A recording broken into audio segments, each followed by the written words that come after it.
யார் ராணி? நீ இவ்வளவு பேரை கொடத்துக்கான முக்கிய காரணம் என்ன? என் பேரை நீ மறந்துட்டியா ஹான்சோ? நீயா? நீ அக்காட்ஸ்கியோட யாய்கோ தானே?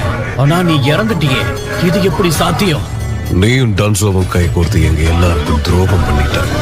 இப்போ நீ உன்னை காப்பாத்திக்கிறதா முக்கியம் நினைக்கிற. இது உனக்கு அசிங்கமா இல்லையா? ஒரு காலத்துல எனக்கு மேல மரியாதை இருந்தது, ஆனா நீ நிறையவே மாறிட்ட. யாரா நீ? உன்கிட்ட எப்படி இவ்வளவு பவர்லாம் இருக்கு? நீ இவ்ளோ பண்ண பிறகும் இவ்ளோ கேவலமா தோத்ததுக்கான காரணம் என்னங்கிறது இப்ப வரைக்குமே உனக்கு புரியல. தயாராயிரு ஹான்சோ.